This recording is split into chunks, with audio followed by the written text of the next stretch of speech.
What do you mean by video? What do you want me to do? What do you want me to say? If nobody knows who you are, it doesn't really matter how good you are. There is no way to integrate the human element into technology. I'm Richard Gearhart. And I'm Elizabeth Gearhart. You just heard some snippets from our show. We had amazing people on. Listen for the rest of it. Want to protect your business? The time is near. You've given it heart. Now, get it in gear. It's Passage to Profit with Richard and Elizabeth Gearhart. I'm Richard Gearhart, founder of Gearhart Law, a full-service intellectual property law firm specializing in patents, trademarks, and copyrights. And I'm Elizabeth Gearhart, not an attorney, but I work at Gearhart Law doing the marketing, and I have my own startups. Welcome to Passage to Profit, everyone, the road to entrepreneurship, where we talk with startups, small businesses, and discuss the intellectual property that helps them flourish. We have an amazing guest. His name is Michael Hoffman, and he is the founder of a software company called Gather Voices, which is ushering in a new era into the video technology space. Then we have someone who you may have already heard of if you watch TV or anything like that. His name is Clint Arthur. He's a celebrity entrepreneur. He has Clint Arthur TV, and he helps regular entrepreneurs become celebrities. Woohoo! and then we have Nathan Gampel with Simple and Associates. And I got to tell you, Nathan has explained to me what he does. It's very high tech, very useful in the world, and I've asked him to dumb it down about 5 layers so I can understand it. But it's really and we're cool. Still struggling. It's really cool, cutting edge technology, and you're going to want to hear about it. But before we get to our distinguished guests, it's time for IP in the News, and today we're talking about tacos. Fill us in, or fill us up, or whatever. So Andrew McMahon wrote an article, and it's online, and I love the title of this article. It says, Taco Bell celebrates liberation of Taco Tuesday trademark by offering to pick up your taco tab. I bet you didn't even know that this was a thing, right? There was a trademark on Taco Tuesday, and it was owned by Taco John. And there was a movement to free the taco, right, instigated by Taco Bell, so that all of us in all restaurants could use the phrase Taco Tuesday. Right. And so they were going to go to court over it, and Taco John said, oh, we don't want the bad publicity or something. I'm not exactly sure their reasons. So Taco Bell was like, woohoo. So they decided to celebrate, right? They have a $5 million fund for people who want to order tacos on September 12th.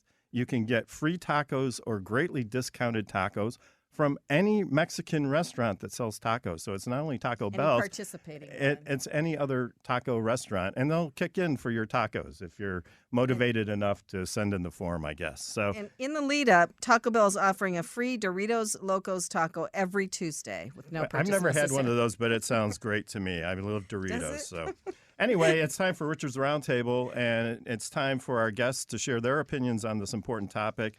So, Michael, what do you think? I think it's brilliant marketing by Taco Bell, and that is par for the course for Taco Bell. They're very good at what they do in terms of marketing. So I think it's a great thing to create a movement of people who would care about that and to make it into something big. I think I heard that New Jersey is exempt from this liberation, though. There's another restaurant. Of course. There's a different restaurant that has the... This is the Taco Wars. the Taco Tuesday trademark in New Jersey that I think is not giving it up. Well, there's always a course. holdout somewhere, right? Clint, what are your thoughts? I think Taco John is an idiot. He should not have given up that trademark, and he should have fought to protect his intellectual property rights. If he invented Taco Tuesday, or if he was smart enough to create protection for that trademark, then he should have kept that. And he's missing out on a whole bunch of protected rights. Right. You know, I mean, as an IP lawyer, I was wondering the same thing I myself. Was like, well, what does he get out of surrendering his trademark to all these other people? Maybe a moment of positivity, but in the long run, it's a serious business advantage that he's letting go. I got to jump in here. So Nathan Gampel. this is an existential moment in business.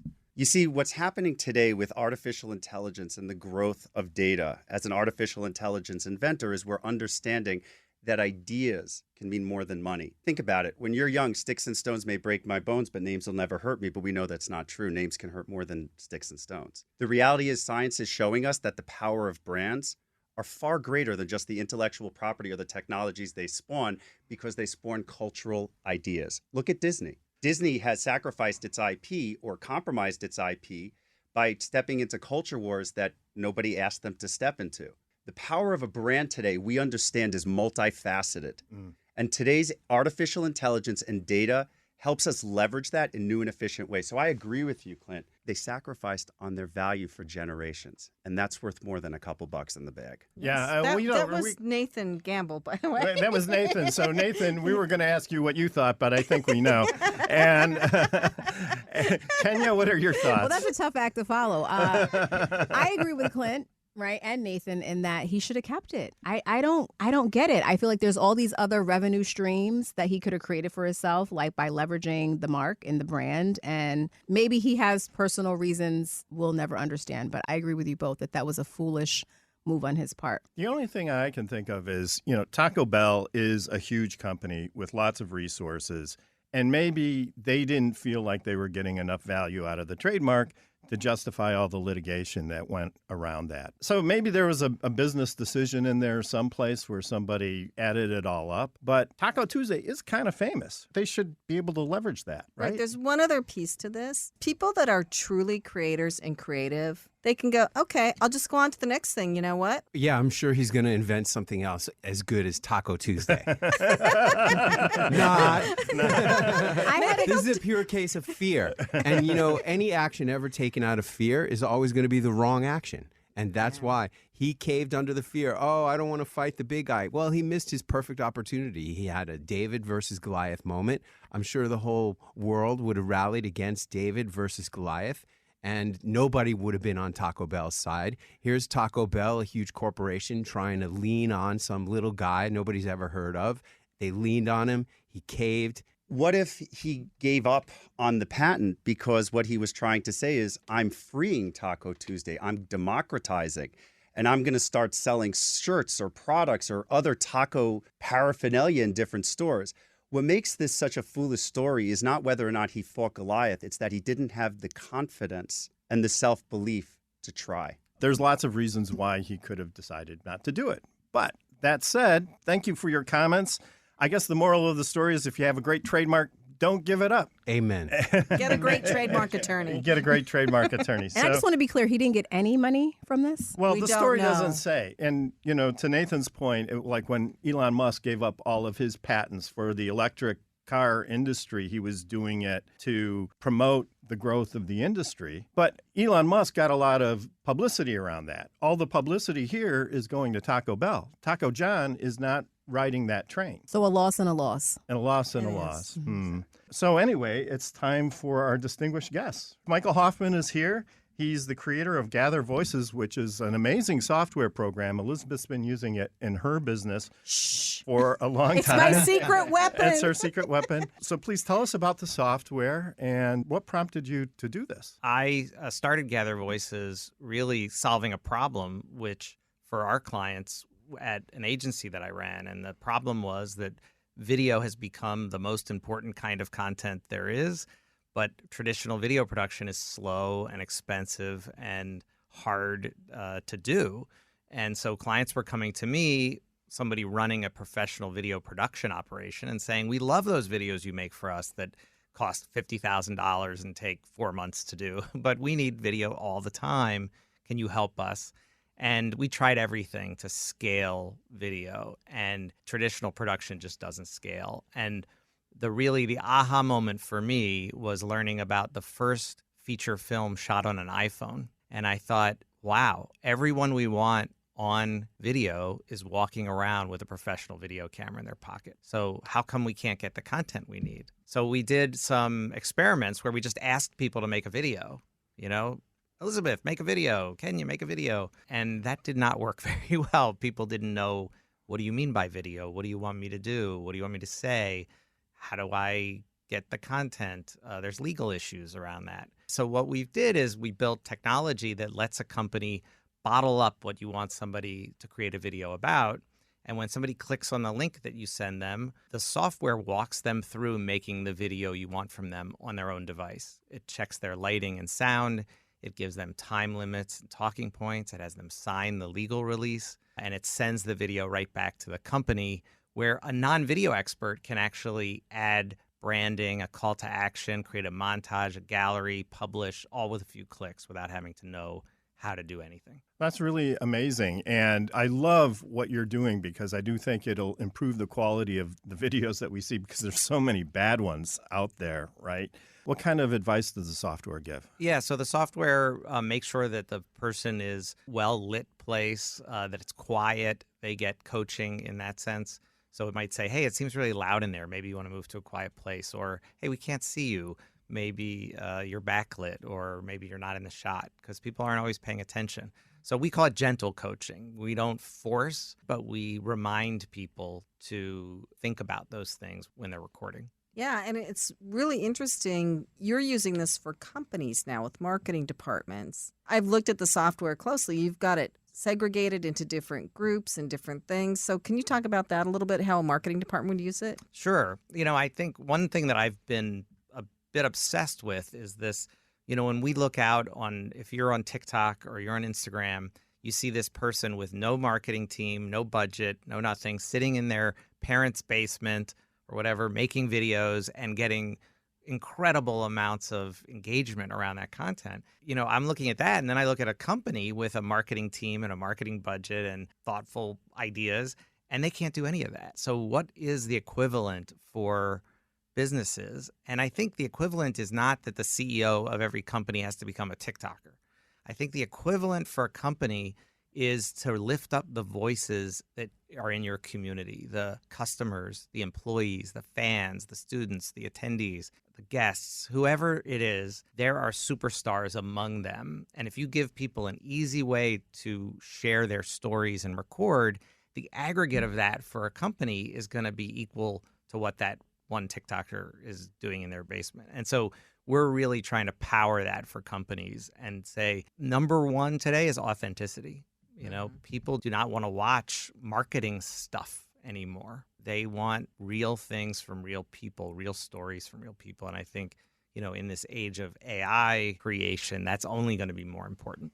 Yeah, super important. I just had a question, but how does it work? So walk me through the user experience and what I should expect. Sure. So it starts with an organization or company deciding, what do I want somebody to make a video about? Do I want a 1-minute video, or do I want a 3-minute video? Do I want a 30-second video or a 15-second video, whatever it is? And, the typical way of getting 1 minute of video traditionally is that you interview somebody for 30 minutes and you spend 2 weeks editing that into the 1-minute video.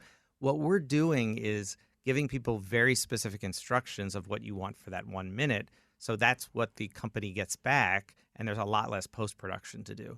So the company decides, what are the talking points? What do I want them to talk about? What's the time limit? And then the software bottles that up into what we call a video request. That video request can be embedded into an existing workflow. So if somebody's filling out a form, you can say, tell me about it. If somebody buys something, you say, why did you buy this? So when people are already thinking about whatever the thing is, you can ask them for their story. And when they click on the record link, the software is going to check their lighting and sound. It's going to give them time limits. It's going to start with a little tutorial about all the things people get wrong recording, mostly light and sound. Have the light in front of you, be in a quiet place. It's not rocket science, but again, people aren't necessarily thinking about it. And then it will record, and the person who's recording can record as many times as they like before they share it. That's the part I like. When I made my videos using this, I must have done it 10 or 20 times, right? Yeah, and I think the idea is, instead of spending lots of dollars and time editing somebody into that 1 minute you want, let them do as many takes as they want till they're happy with it. And if they're happy with it, you're going to be happy with it. Michael Hoffman, founder of a software company called Gather Voices. Do you foresee this technology being used on social media just for non-corporate people who just want to make better videos? Somewhat. I think that the people who are committed to being a TikToker are going to learn whatever they need to learn to do it. But the person who wants to tell one story about why they love your company, or if they want to tell the story about the patent that you helped defend for them, they're not going to want to learn all the software and all the things. And we're really set up for those people, the people who want to tell one compelling story and not the people who are going to be committed to all that learning and figuring that out. Which is exactly why I'm using it for Blue Streak, because I'm asking everybody to do their 30-second pitch. And they're only going to do that once. And then it helps me scale because everything goes into the same software funnel and gets the same branding. Everything looks exactly the same on the directory. So there's a lot to it. I don't want to give away too many secrets because we're integrating it into the website that I'm doing for Blue Streak. But it's for the person who's afraid to make videos, who doesn't want to screw up, who doesn't want to have people around him, who just wants to sit there and look at the thing themselves and look at it till they get it right and then submit that. Yeah, and it's also about scale, right? You could, if you had one person, you could go to their house and record them. But if you have 100 people, you can't do that. If you have a directory with 1,000 people on it, there's no possible way to get that content unless you can do it remotely and have the tools coach people through it. So the software you're using to make the edit process, is that coming from some sort of AI? So we have some AI integrated into the workflows and into the process. Particularly captioning is one of those things. So we will automatically transcribe and can caption videos right away. We're doing things with AI around sentiment analysis and other things, so you can surface content. So if you imagine, for example, a radio station might do something asking people to share, you might get a lot of videos there. Well, how are we going to know which of these videos is worth even watching to see what's there? Well, the AI can do those things in a way that wasn't really possible. In a sense, all this video becomes data, right? And it's possible for that to be parsed and surfaced in the right way really easily. So, Michael, why did you choose to do this kind of company? You've had other companies. You told me you've worked in the tech industry for many years and had many different companies. What made you choose video right now as an entrepreneur to work with? It really was trying to solve a specific customer problem. So, I was running a marketing agency, and if you're not doing video, you're not getting attention today. And we couldn't solve it. And I didn't see anything else out there. When I started, when I had our first version of our product, I took it to people, to venture capitalists, to others, and I said, I don't even want to go down this road if it exists. Who's doing this? And everyone was like, you got to do this. So that's really what pulled me out of my complacency of what I was doing and said, okay, I'm going to go down this road and make this happen. And that didn't exist when I started Blue Streak, which was originally Fireside. It didn't exist then either. I couldn't find anything like that. So, Michael, a lot of our listeners have ideas that could be translated into software applications. Can you kind of go through the steps that you undertook to develop the software and get it where it's at today? Yeah, and I think my steps aren't going to be the same as everybody else's steps. I had a real advantage in doing this, which is that I had a development team, a software development team that I've built many years ago that supported me in the other work that I was doing. So I was able to incubate this idea. But I think, today, I think the first thing is validating the concept before you go down the road of building something.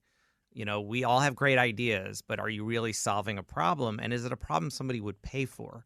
It's much easier to validate that today than it used to be. So the idea where you could put an ad, you could have people actually buy something and say, oh, it's not coming for 6 months. You can talk to people about their pain and are you really solving something? So I think I'd caution everyone to start with really validating the problem before you build, because people fall in love with their own concepts, their own ideas. They become infatuated with their ideas. Exactly. And then they keep building and they keep building and they keep building instead of being out in the market and getting the real feedback from people who are going to tell them, hey, this works for me or it doesn't. So how do you go about doing that, though? I mean, do you just make up a website and say, would you buy this? Or how do you go about validating? I think there's a few different ways. There's a terrific book called The Mom Test, which is all about... if your mom would buy it? Or if your mom would be proud of you? Being able to explain it in a way that's not about your product per se. It's really about the jobs to be done. What is it solving? And is that something that's valuable to the people you're going to solve it for? So that's one way. Other ways are to do what you were saying. You can put an ad out and see who clicks on that. You can have things that look like they're ready to buy and see people's behavior.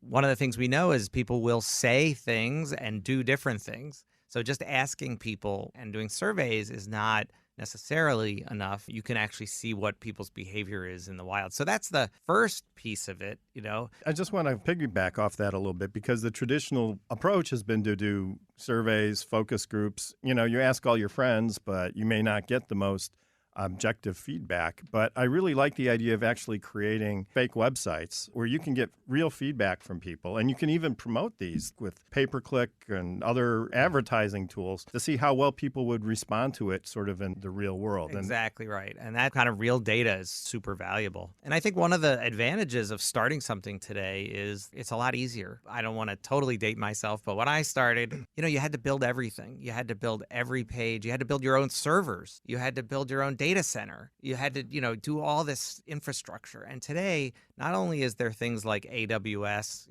the cloud that you can piggyback on and you don't have to touch a server or anything like that, but also there's no code tools that allow you to build applications without coding. And those have grown dramatically, like Webflow or Bubble or others, where they're really letting people who are not coders figure out how to actually build useful things with a much quicker time frame, much less expensive, and really making it much more accessible for people to be able to start companies. Question for you in regards to like a professional videographer, because we have a few of those in the room today. Like, how could they utilize software like this?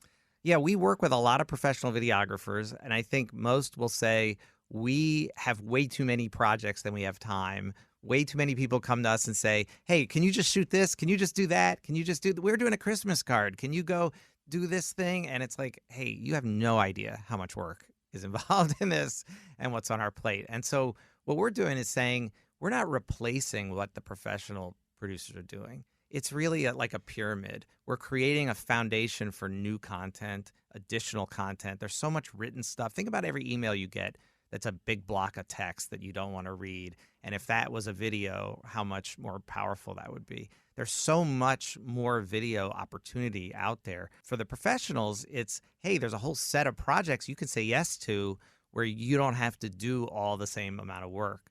And that can let you focus on the things that are really important for the professionals to be doing. We have Michael Hoffman, founder of a software company called Gather Voices, ushering in a new era into the video technology space. Passage to Profit with Richard and Elizabeth Gearhart will be back right after this.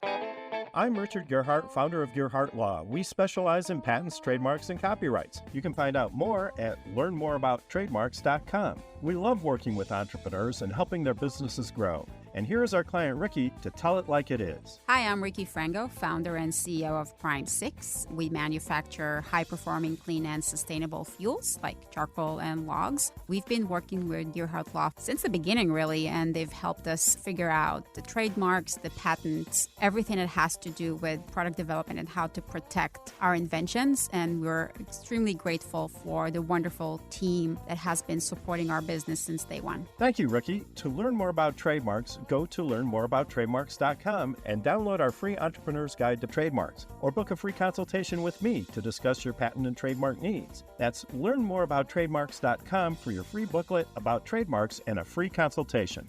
Now back to Passage to Profit. Once again, Richard and Elizabeth Gearhart. And our special guest, Michael Hoffman. Michael has incredible new video software. We've been talking about it, and now we're going to move into how do you start a company like this? What are the pitfalls? What do you have to do? I think a lot of times people, especially starting tech companies, get very focused on venture capital and fundraising and those kind of things. And I think it's important to remember that those things are there to help you grow a company. That isn't the goal. Just raising money is not the point. In fact, when you raise money, you dilute your business and your idea.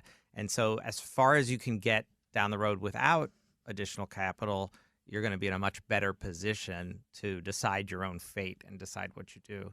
So I think one of those questions, an early question for an entrepreneur is this something I can do myself, or do I need a co-founder? Do I need somebody who complements my skill set to be able to do that? And that's often an important point to decide on before you continue. So for a project the size of Gather Voices, how much money do you really need to start a company like that? In terms of getting a working product going, you need a lot less than you used to. The expectation of investors today is that you're able to get a working product and even get some revenue going before you have investors. So I would say there are certain businesses that are super capital intensive where that's not true. I can't build a car company without a lot of capital. I can't do biotech without a lot of capital. But if you're doing software, the expectation is you should be building that and selling it before you talk to anybody about money, at least at some level. So you should have the product done, and you should have customers, and you should have sales? Well, at least an early version of the product. Then why do you need the money? Right. Well, and I think that's Exactly. I'm hoping I won't. well, and here's the thing. The less you need the money, the more they want to give you the money. Right. So you can have an early version of the product. You can have one customer, or you can have a couple trial customers. But validating that this is something somebody would pay for is a really important step to go to the next level. Now, your vision may be this software is going to do these 10 things, and the first thing you build is just the most important of the 10 things. It's the one thing, and you sold that one thing to one company. And you can't do the rest of your vision without some capital, maybe. But you've proven something. You've proven that you're able to get it done. You've proven that there's somebody interested in it and will pay for it. And I think that's more important than ever. Kenya? Well, you didn't answer Richard's question. How much money? Well, the answer is you don't need any money to start. Yeah. And you don't. And I think sometimes people will use that as a crutch to say, I can't do this. I'm not going to do this. And really what they're not doing is spending the time that they need to put into it to make it happen. But I think you can start without a lot of money. I think there's a traditional way that venture capital's worked where you do a seed round, you do a Series A round, a B round, a C round, you go do an IPO. And depending on what's happening in the market, that whole system gets out of whack. So today, that system is broken because the public markets are closed. And so people are slowing down their investments. They're being much more cautious. The valuations are down. So, I think you always want to have your own future in your own hands. And the way to do that is to start with as little money as possible. Often the first money in is called friends and family round. And that's because you're using a combination of friends and family and maybe credit cards. But in order to even get something off the ground, say you're not a computer programmer, but you have the software that helps you catalog recipes or something like that, you need a minimum amount, like $5,000 or $10,000, right, to get started? Or can you really, especially if you don't know how to program, you have to at least hire somebody or... Often that's true, yes, that you will need something. I think that's where a co-founder can be really valuable. Y Combinator, which is one of the biggest venture capital firms out there that seeds early stage companies, has something online called the Co-Founder Finder or something. I don't know if that's the name of it, but they'll let you kind of say, hey, I'm working on this idea, and they'll match people together to say, oh, well, you're the business person. You understand recipes. You care about that, but you're not a coder. Well, here's a coder who's looking for an idea to be working on, and you should be partners. So that's another way to think about it, is you need somebody to complement your skill set. You know what I find hard about that, Michael, is it's been hard to find people who understand the vision I have for Blue Streak, or who even understand what I'm trying to do, even though I think it's not rocket science what I'm trying to do. But I really think if you get a co-founder, they have to share your vision, right? 100%. The worst thing I've seen with early stage companies has been where there's conflict between co-founders, and especially if you don't structure your company well or your deal well. And that's why early stage investors will insist on vesting stock even for founders, meaning you founded the company, but you don't own the stock yet. You're going to vest this stock over several years. And the reason is if you leave, they want to make sure they can give that stock to somebody else who's going to run the company. So you have to really think about those issues and structure and the deal and, what happens if we don't get along. Those are some of the challenges early on with co-founders. Sure. And I mean, that's where the legal piece comes in. You really need to get in touch with a legal professional that can help you sort all of this stuff out. If somebody doesn't know about how to set up a company with stock, where can they get information about kind of how to set up the company in a way that is going to be attractive to investors someday? What's amazing that was not true when I started my career is all that information's out there. It's out on the web in a way that it just wasn't before. So go back to Y Combinator. They have sample everything. They have sample deal documents. They have sample partner documents. They've done 1,000 deals, and they've said, hey, this doesn't have to be overcomplicated. It really shouldn't be that different from this deal to that deal. Here's what the paperwork looks like. And so those are incredible starting points for anyone, to go and look at if you're going to get started without having to spend a lot of money on that. And I think one of the early decisions is, are you going to be a venture-backed company, or are you what the venture people call a lifestyle company? A lifestyle company is a company that doesn't need investment capital necessarily, isn't going to grow at that pace, but can still make you a lot of money and make you a good living. Those companies are often structured differently. So a lifestyle company might be an LLC, whereas a venture-backed company is 99% of the time going to be a Delaware C Corp, because that's what the investors are comfortable with. And most small businesses, for example, are lifestyle companies. They don't really have the aspiration to become super big and get purchased by venture capital. People just start the businesses because they have something that's interesting to them, they feel it's worthwhile, and they want to sell it to people. And so for those folks, simple LLC is okay. Yeah, absolutely. Right? It's only if you want to get into the fast lane that you really need to get involved in all that. Yeah, exactly. And it's one of the mistakes I made early in my career was overbuilding all that structure, talking about stock or who owns what when you don't have even a business yet, And it's like, hey, why don't you build something of value and then we'll deal with all that. But, I think people sometimes have a tendency to overbuild some of those things. So what do you see as the future for Gather Voices now that you've got your toehold, you've got it out there, people are using it? What's the next step for you? Well, what we're increasingly doing is creating vertical specific workflows, which is creating sub-versions of our product for specific industries. So, for example, we do a lot in the event space, and our clients are people who run really large trade shows. And one of the things they're trying to do with trade shows is get more people to attend those shows. And one of the best ways to do that is to get the speakers who are speaking at those shows to promote the show. So we built an add-on product called Speaker Video Boost. And what it does is it sends a link to all your speakers automatically. They record a 1-minute promo video, and in real time, they see their video branded in your event branding, and they then have sharing capabilities to their LinkedIn, their Facebook, their Twitter, and they'll be able to share that out to their community, and it'll drive people back to the registration page of that event, and we'll see all the data of who watched what and who went to those event pages and who registered. So that's the kind of thing that we're doing. We're taking this more general software and we're making these really specific workflows to solve specific industry problems that video can help with. You said there's a back end too. So you can analyze the data from people who are making the videos. You can find out where they're being seen. Is that correct? And then you can kind of put all this together in a marketing package. Yeah, that's right. I think we initially were so focused on solving that problem of how do we get that video content. We didn't initially think about, well, what does the person in that marketing team do with it once they get it? And so now we've built a whole set of tools for someone who is competent in every other kind of content to be able to use that video effectively. So they can add branding, add a call to action, create a montage, create a gallery, publish to social media, put it in an email. Whatever they want to do, they're able to do. And that's what the back end of the product does, in addition to all the data. I'm finding it very powerful for Blue Streak, so we'll talk about that in a few minutes. Michael Hoffman, founder of a software company called Gather Voices. Passage to Profit with Richard and Elizabeth Gearhart. We're going to take another break, and we'll be back right after this.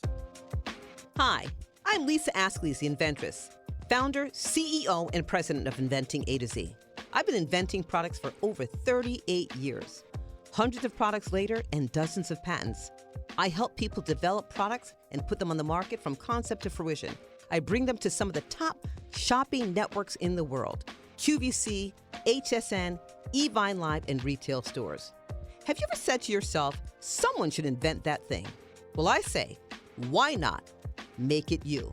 If you want to know how to develop a product from concept to fruition the right way, contact me, Lisa Askeles, the inventress. Go to inventingatoz.com, inventingatoz.com. Email me, lisa@inventingatoz.com. Treat yourself to a day chock full of networking, education, music, shopping, and fun. Go to my website, inventingatoz.com. Passage to Profit continues with Richard and Elizabeth Gearhart. Time for Power Moves. So, Kenya? So excited about Power Move. We're going to be talking about Peter Kid Chocolate Quinlan. He is a world champion boxer. He's a fitness trainer. He's a music artist, and he's a man of faith. And he was recently on my Power Move podcast, where he shared his story about faith and perseverance and how he's leveraging boxing and wellness as a form of ministry to get the gospel of Jesus Christ out to the masses. So he has a great story. So listen to Power Move. We certainly will. That sounds like an odd combination, boxing and faith. But maybe there's a way that he makes them work together. He does. He does. He actually has a great story teaching people about God in a non-religious way, which I think we all need to have a good experience with, right? God is not here to beat us up. He's here to love us. Couldn't agree more. And Elizabeth. Blue Streak Directory first. As you know, Michael Hoffman has created this incredible software that has made it possible for me to scale. And we're still trying to integrate it into the website. And Michael and I had a little bit of discussion about that today, but maybe we can talk about it a little bit more. Pretty excited. I do have a landing page now. So if you go to bluestreakdirectory.com, you will see the design elements of the site on the landing page, and you can get a hold of me. And I have Michael's software, so we can start shooting videos right now. We just can't put them on the website yet. So that is very cool. And also with Michael's software, even though you should shoot the videos with his software because it helps you get them right, you can still upload other videos that you have. So for something like Blue Streak, if you have something that you did on YouTube or somewhere else that's a 30-second pitch video, I can still put it on and get the branding on there and everything. So very versatile, useful software. And then my other project right now, Clint's laughing, I don't know if you know what this project is the Jersey Podcats podcast that I do with my co-host, Danielle Woolley. I know all about that project. I love it. So Danielle and I talk to people about their cats. That is still a lot of fun. Anybody that loves cats, get a hold of me and you can come on the Cat Podcast and we'll talk about your cats. That sounds great. So now I get to introduce Clint Arthur. Oh, my. So it is Clint's turn. He has ClintArthur.tv if you want to find out how you can become a celebrity entrepreneur. But Clint, tell us all about what you're doing. Well, it's really the opposite of what Michael was talking about, because what Michael was talking about is the destruction of coaches. There are a lot of people who coach people on how to do videos. And what I do is I protect the coach, because if you are not somebody special, if you're not a person that people are excited to pay a lot of money to, then you're going to lose your job. You're going to lose your clients. I coach people through making videos, and they are excited to come to my villa in Acapulco and learn how to do it and pay me a lot of money for the privilege of coaching with me. And the only reason I can do that is because I've done 135 TV appearances on every show from the Today Show to CNN, BBC, Sky News. I've shared the stage with Martha Stewart and Ice-T and Dr. Oz and 5 presidents of the United States. And I've built what I call a celebrity positioned brand for my own personal work. I think if you are in the coaching industry, if you want to make money by teaching other people what you know or how to do stuff, serving them with what you know, like the way you guys do, it's more important than ever to be investing time and money in your personal brand. I do want to say, though, I've listened to Richard on phone calls with you. It's not all fluff and fun. It's tough love. Would you say, It's Richard? not for the faint of heart, huh? No, that's what I'm trying to say. I think celebrity comes naturally for some people, but everybody who wants to get there has to work at it. It's not just something you fall off the turnip truck and you know how to do. There's a lot to learn. There is a lot to learn. I mean, even a guy like Kevin Hart, I've listened to his book a couple of times on audio. He made 4 tours of every comedy club in America before he finally broke through and became the Kevin Hart that we know today. It's a process. Celebrities are built, not born. It used to be in the old days that celebrities were built by the movie studios to promote their films and to add value to their stable of stars that they had invested in. Today, being a celebrity in the eyes of clients and prospects, which is completely different than being famous. I'm not talking about being famous. I'm never going to be George Clooney. I'm never going to be able to help somebody to be Kim Kardashian. That's lightning in a bottle. But You don't have to be. I mean, most people or a lot of people think that Tony Robbins is famous. I'm going to become famous one day for saying that Tony Robbins is not famous because he's not famous. Right. I remember the videos that you had where you went and you interviewed people who worked in Starbucks or in different places. How many people in this room know who Tony Robbins is? Raise your hands. Do you know? So there are people in this room who don't know, and this is a specifically educated room. This is a lot of people in this room are Tony Robbins' target market, but they don't know who he is. And that's my whole point. You would think everybody knows who he is because everybody, raise your hand if you know who George Clooney is. Everybody's raising their hand for that. Yeah. See what I mean? He's famous. Tony Robbins is not. And that's why Tony Robbins' show went off the air after 6 episodes, because he's not famous. He's not a household name. Right. And I'm not trying to make people famous. You can't do that. But in today's day and age, it used to be if you wanted to go on TV, you had to have a book published by Penguin USA or Random House. You don't need that anymore. I've been on TV many times for my self-published, self-illustrated children's book, which I publish on Amazon, print on demand. And there's no lower animal in the publishing industry than a self-published, self-illustrated children's book. It's a pure vanity project, but I've been on TV in Boston with it, in Las Vegas, San Diego, Chicago. Those are some big markets. So you can make a real impact as an individual, and really you need to if you want to have any chance of competing in the increasingly democratized world of software as a service. Okay, Michael, you get your rebuttal.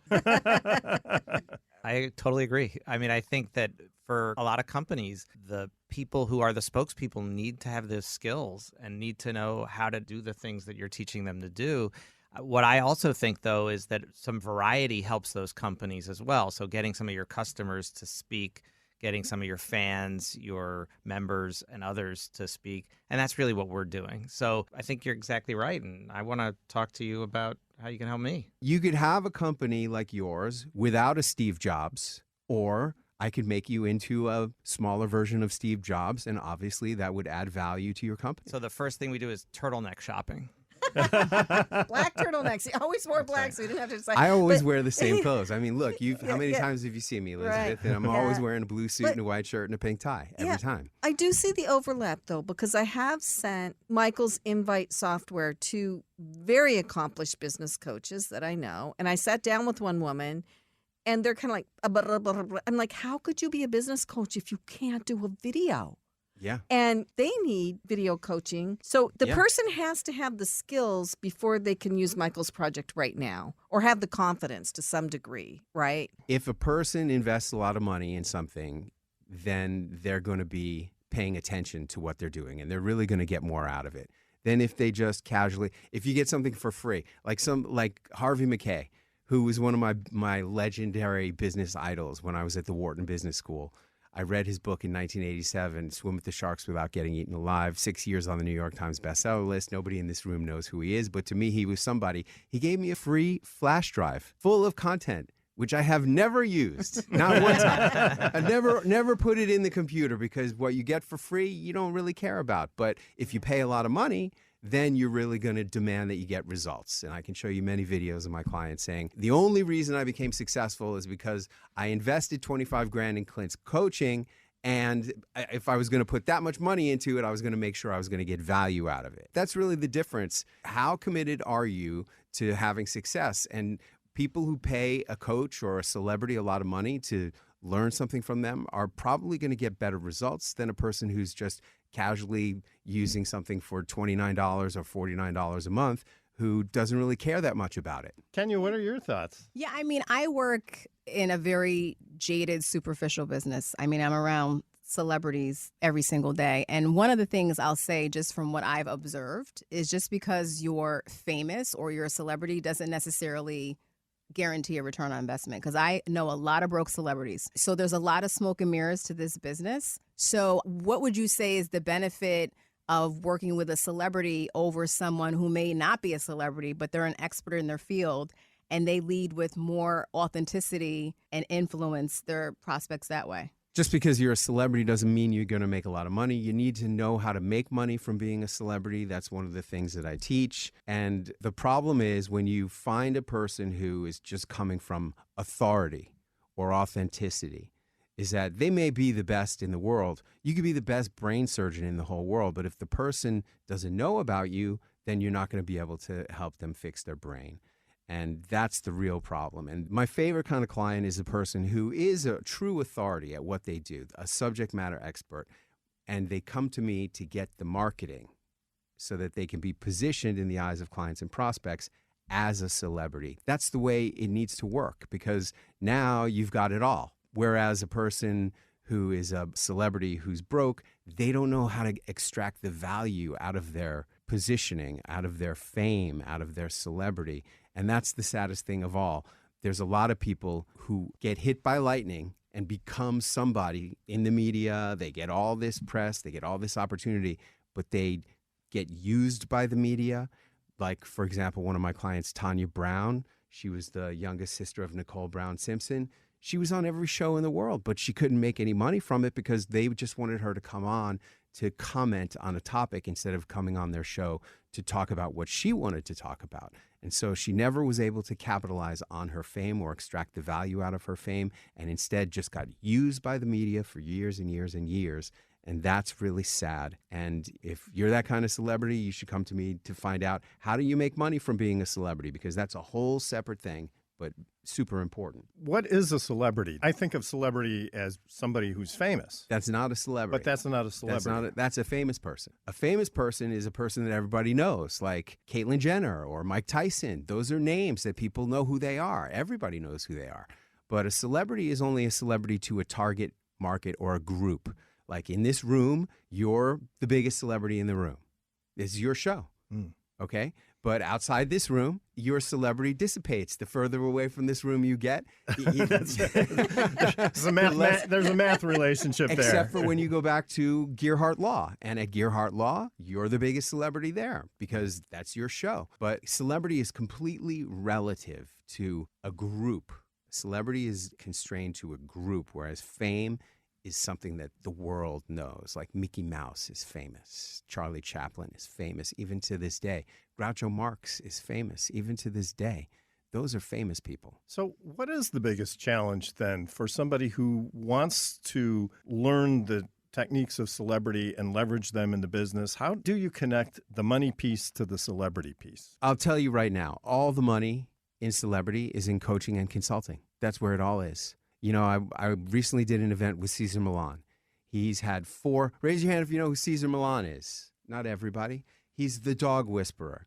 He's had 4 shows. He's on his 4th show on TV for years and years and years. You know how he's making his money? Coaching people on how to train your dog. He does seminars all over the country, and that's where the money is on this stuff. You don't make money by being a celebrity, usually, unless you become famous, like Kim Kardashian, who gets paid $1 million just to show up, or Donald Trump, who got paid $1 million just to show up when he was a speaker before he became a politician.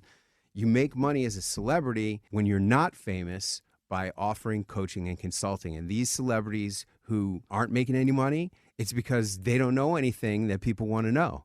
But if they knew something, if they could figure out a topic of how to educate people, then they could make money. That's why Kevin Hart is going into the personal development space. Kevin Hart is coaching people. He's like, I'm your coach, Kevin Hart. He's got a whole audio program about that. That's very smart because that's really how you make money. Kevin Hart, he should, if he hasn't already figured it out, he should be having seminars where people are paying $25,000 to be diamond level attendees at his seminars for 4 days. They get to hang out with him a little bit. They get a picture with him. They get to ask him a question, something like that. He can make millions of dollars like that by being a coach and consultant because that's where all the money is. I have a question for you. So, we went through this whole period of COVID and the pandemic, and I feel like it was a very oppressive time for a lot of people. And it didn't matter whether you were a celebrity or you were a regular person. It leveled the playing field, right? In terms that we were all going through a very strenuous circumstance and situation. I felt like people kind of pulled back from celebrities being important because they were dealing with real life problems. There was a lot going on economically. I mean, do you feel like being a celebrity is still as important in this day and age now that people have kind of come to a place of just connecting with real life issues and problems, and that celebrities sometimes come as a bit of a distraction to take people away from that? Now is the best time ever to be a celebrity because compared to being famous, see, what you're really saying is that people are less impressed with famous people and more impressed with people who can communicate authentically. And that's true. And that's why now is the best time ever to be a celebrity, because I'm not talking about being famous. I'm just talking about using the techniques that famous people use to get your message out there, to position yourself as somebody special in the eyes of customers and prospects. And when they see you give a good video, or when they see you give a good speech, or hear you on a podcast or a radio show, they're going to investigate you. And what they find when they investigate you is what matters. When they go to your website or they Google you and they find that you are somebody as opposed to nobody, that you're filling up the first 5 pages of Google results for your name like I do, then they have a different opinion about you than if they were to just go there and there's going to be 15 different other people with your name competing for space on Google. Or when they get to your website, there's nothing there on the media page, or there's nothing there, there's no depth to you. See, being a celebrity means that you have invested time and money in your marketing, in your video, in your photos, in your speaking, in your TV appearances, your podcasting. You have created a body of work to support a person being interested in you and believing that you're somebody exciting and special that they should pay a lot of money to. So now's the best time ever to be doing this because you can really compete against the bigger names better than ever. One last question, Clint. What is the most important thing you've learned being a celebrity coach? After I graduated from the Wharton Business School, I chased the Hollywood dream for 13 years, which put me behind the wheel of a taxi for many, many, many years. And, I was embarrassed about that for a long time because all my fraternity brothers became millionaires and billionaires on Wall Street and doing hedge funds, and billionaires with a B, many of them. And people ask me if I resent the fact that I wasted 13 years. And the answer to that question is I had to learn the most important thing in business and in life, and that is who you are is more important than what you actually do or sell. You could be the best brain surgeon in the world, but if nobody knows who you are, then it doesn't really matter how good you are. That's the most important thing. Who? Clint Arthur. Find out more about him at clintarthur.tv. Now we are on to another very interesting cutting-edge tech project, Simple & Associates and Transformation Insights with Nathan Gampel. And I'm not even going to try to describe it, but Nathan, can you describe it in a way we can all understand? Absolutely. So I guess by way of introduction, my name is Nathan Gampel, and I'm the founder and CEO of both Simple & Associates, which is a global boutique consultancy, and now Transformation Insights, Inc., the company that offers the world's first transformation management system. So what is a transformation management system? A transformation management system is designed to turn everyone in this room into Captain Sullivan. Do we all know about the landing on the Hudson? I'm sure we all do. Captain Sullivan. We know the famous Sully. movie. Yeah, we know Sully. Listen, from the Bronx, we say Sullivan. We don't mess around over here. Anyways, so it's a famous story because if you look at all the analyses and you look at all the analytics, it's impossible that this could have happened, right? And yet it did. Why? Why is it possible that we can have drones that can fly themselves, cars that can drive themselves, but they're not able to be ubiquitous? There's something missing, the human element. Today, there is no way to integrate the human element into technology until now. KTA is the first transformation management system. Shameless plug, Gearhart Law was a big part of our story. Thanks for the plug. And so we have a patented technology. It's basically the first ever technology that creates a limitless universal flow of data enriched with the human element. Why does that matter? Because if machines don't know how to work with us and we don't know how to work with machines, then to the point that was just said, you could be the best doctor in the world, nobody will care. It's not only about celebrity, if I can tweak what you said, it's about communication and interaction. And the reality is, today, there is no way for technology to interact with people until now. And that's what a TMS does. So can you give us some examples? Yeah, absolutely. So the example that everyone wants me to get to is when I explain how the technology will be used if someone, heaven forbid, had a stroke and they twitch their eye and the machine would be able to talk about them. Or how is that really possible? 100% it is. Because if you think about it, without getting too technical, as you put it, let's use the example of the self-driving car. Self-driving car has been around for years in San Francisco. Why doesn't it work? It's the human element, right? So let's go deeper into the human element. If we look closer at the data, a machine is more reliable. It works 99.999% of the time. And yet the machine, we all agree, could never do what Captain Sullivan did. And the reason is because self-driving cars live in a world of entropy. They live in a world of chaos. They live in a world of disorganization where a person could do something crazy like stand on a hood and the car won't understand that. Why? Not because the data doesn't say it's possible, but because the machine is not capable of thinking like a human. Creativity is what makes us different. If you can create an intake engine where you're absorbing information and understanding what's human from what's not, then you can help the machine understand what human beings are looking for. Will it be perfect? No, but it doesn't have to be. Technologies like KTA, which like Steve Jobs illustrated with the iPhone, they exist invisibly. We have a 95% plus adoption rate compared to other SaaS products, which if they get 10%, they're probably Salesforce. We have a 95% plus adoption rate over 4 years for a simple reason. As Rebecca, our head of Chief Customer Officer out of Herzliya, Israel, likes to say, because there is nothing to implement.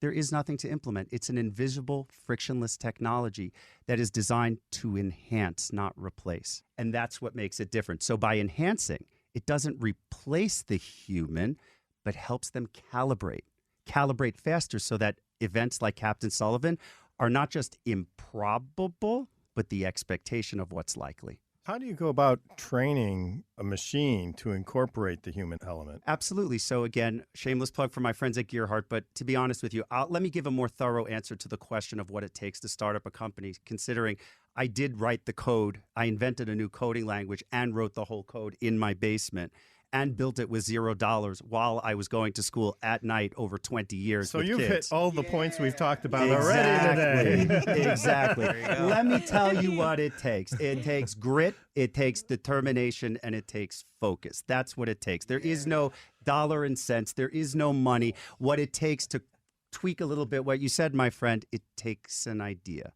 Like Inception, an idea is like a germ. When you have an idea that works, it doesn't matter if you have the tech. It doesn't matter if you have all the money in the world. So also to tweak my other friend around celebrity, the reality is celebrity means nothing without substance. It's when celebrity is connected with substance, as you correctly said, whether that substance is the process by which celebrity is successful or the expertise that the celebrity knows. It's the ability to scale or share that expertise across the masses that makes someone celebrity and makes them great. If they want to exploit, but not everybody does. And that's part of how KTA works. So right now, one of the use cases is, it's not quite as exciting, but there's something called T+1. So now you guys may not be excited about it, but let me tell you why you should be. I'll steal a little bit from my friend before. By a show of hands, who here has stock in the stock market? Who here takes it for granted that when you sell a share of stock, 2 days later, your cash is going to be in your bank account? What if I told you that the SEC and other regulators have decided that you're not going to get your cash the next day as opposed to 2 days later? Would you be happy or sad? Happy. Happy. No, yeah. Yeah, you'd be happy, right?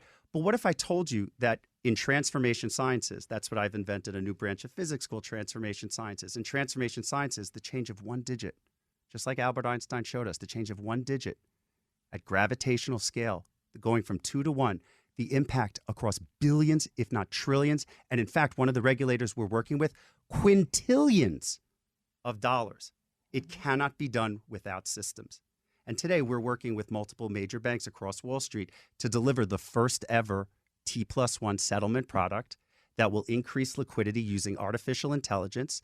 All the compliance officers who waste all this money hiring people to come in and, sorry, not to rag on celebrities, my man, but these celebrity consultants and whatever say, I have the best solution, gone. It's all going to be streamlined. And you know where that savings is going to go? In your pocket. Because now when you sell that stock, all those costs are going to go way down. And that's the power of technology when it's aligned with the human element. So break it down to me like I'm a fifth grader, right? I am a fifth grader. You don't know me personally. I can tell you right now. Just give me a couple of like real time or real life examples of how people can implement this into their everyday life. Absolutely. How about we use your example of your website? Let's solve that problem right now. Why can't you get your videos on your website? Why can't I get the videos onto the website? Yeah, you said you have a problem getting videos. Because the website isn't done yet. Because Why isn't the website done yet? I did my website in a day using Squarespace. I had a quote for $25,000. I did it for free out of my own bedroom, teaching myself using YouTube. Why didn't you do the same if you're an entrepreneur? Good question. I didn't think I was right, because you're tech relying on enough. technology. Right, I'm that's relying the on technology. Problem. That's the problem. That's the real life thing. Technology is not going to replace us. Technology is going to enhance us. So the reason that you don't have your information on your website is simply because you haven't tried. Just try. Do you know that we shot a video in my basement with Rebecca, a professional video? You can see it right now on YouTube on transformationinsights.io, and it's gotten tons of hits. We did that for under $100 in our basement, and it is world class. We had a meeting with the global head of one of the biggest consulting firms in the world. I'm a kid from the Bronx with no money. I didn't get to go to Wharton. Went to school on the hard streets of the subways of Manhattan, getting 2 master's degrees at night, including an Ivy League degree, as well as attending Oxford, on nothing more than grit and determination, and my wife, my daughter, and the woman you see right behind me. At the end of the day, that is what it takes. Well, it sounds like you've just had an amazing journey so far and a lot of accomplishment, and we are very proud to be with you today. You know what? Without Gearhart Law and without what you did for me over the 3 years, you know what it really takes to make it? The people around you. And Gearhart Law was there when I had no money. And David Pistolsky took my call on a Sunday morning at 6 a.m. every Sunday morning until we got a patent in under a year. Well, that's a nice positive story. And See, that's what we love David, here. too. And that's Hell David. yeah. And that's David. Hell yeah, that's a positive story. And that's the power of relationships. And that is the true power of celebrity. It's the ability to connect and communicate in a way that's focused and that results. And that's what celebrity is about to me. That's great, Nathan. We have to take another break, but thank you very much for sharing your ideas. Your website is Simple and Associates, or you have transformationinsights.io. Well, you're listening to Passage to Profit with Richard and Elizabeth Gearhart. We'll be back right after this. I'm Richard Gearhart of Gearhart Law. We specialize in patents, trademarks, and copyrights. We love working with entrepreneurs, and here's our client, Anya, to tell you what it's like working with us. Anya? Hi, I'm Anya, the founder of Happy Bond, and we've been with Gearhart Law for about 6 years. They've followed our whole patent and trademark journey, and we're extremely happy that we had them at our side, especially because our product is a pet collagen that has now 2 patents, thanks to them, for the joint of the pets and a new dog food that is extremely new and has a process that is protected through their help. We really have to thank them for guiding us through the whole process, and as a startup made it possible for us to do that. Thank you, Anya. So to learn more about patents, go to learnmoreaboutpatents.com and download our free Entrepreneur's Guide to Patents. That's learnmoreaboutpatents.com. It's Passage to Profit. Alicia Morrissey is our programming director at Passage to Profit, and she's also a fantastic jazz vocalist. You can scroll to the bottom of the Passage to Profit show.com website and check out her album, Passage to Profit. And we have Elizabeth's question. What new software coming up or already here recently are you most excited about right now? First, Michael Hoffman with Gather Voices, gathervoices.co. I am super excited about Nathan's software, and I mean that. My new best friend, everyone. How this convenient. idea. Well, there's a lot of hype around AI, and for me, it's all about being human and the human element. And so the idea that those things maybe come together and in what way, that's fascinating to me. Nathan Gampel, Simple and Associates, transformationinsights.io. What new technology or product or anything really are you the most excited about? Software. Let me explain what I mean by that. Terminator 3. The movie said something very profound. It changed Skynet from a robot into software. Think about that. The rise of SaaS, the rise of data lakes, the rise of data aggregation tools. Data is no longer just an idea. Data is a product. That's really what excites me. It's software. It's not hardware. It's not a device. It's not this. It's not that. It's the ability to use software because software is ubiquitous. There's Internet of Things. It can live on different devices. And the ability of software to integrate and connect data, boy, oh boy, that's exciting. Clint Arthur with clintarthur.tv. What new product or software or anything are you most excited about? First of all, my wife was the one who created all the visual effects on Terminator 2. Oh, no. Judgment. My favorite piece of technology is Upwork. It allows me to simply, easily, quickly help people in Pakistan or India to make a decent living and help me to create the magic that I create using the software tools that I employ, which are imperfect and need the help of humans to be of real use to society. What a great way to wrap everything about this whole show into one final summary. Thank you, Clint. Kenya Gipson. Well, I'm excited about your technology, Nathan, and I'm excited to see, how things grow for you. And that means a lot because the reality is that's the power that technology has. You see, in a system, right? So this is just interpersonal, right? And we're just having fun and we're laughing here on a podcast. But in a system which is operating at, quantum scale with factors and data and stuff like that, when you have the human element, that's what kinetic transformation, the product is. It's about understanding what is that goal. As long as we can figure out what our goal is, technology can enhance us to get there better because it brings along what makes us best, our spirit. I agree. Excellent. Now, Richard Gearhart with Gearhart Law, patents, trademarks, copyrights. What are you the most excited about? I just got something on Amazon, and it's a little clicker that you can use to turn the pages of your Kindle on your iPhone. So when I'm working out, I like to cast like a book or something onto the TV set. And now instead of having to touch the screen, I can just click a button. But I think you have to go next, right? All right. Well, what is your favorite technology? All of these technologies today were awesome. What I'm most looking forward to as I get older and hate driving even more than I ever did before is I've always really been looking forward to self-driving cars. I want to just, instead of having to ask somebody to drive me, I just want to get in a car and have it take me somewhere. You have an almost self-driving car. You have me that drives you. But you can't see at night anymore. See, that's why we don't have lawyers do technology or humor. Well, you can't be good at everything. Anyway, it's time, I think, to wrap things up. Before we go, I'd like to thank the Passage to Profit team, Noah Fleischman, our producer, Alicia Morrissey, our program director. Our podcast can be found tomorrow anywhere you find your podcast. Just look for the Passage to Profit show. And don't forget to like us on Facebook, Instagram, and Twitter. And remember, while the information on this program is believed to be correct, never take a legal step without checking with your legal professional first. Gearhart Law is here for your patent, trademark, and copyright needs. You can find us at gearhartlaw.com and contact us for a free consultation. Take care, everybody. Thanks for listening, and we'll be back next week.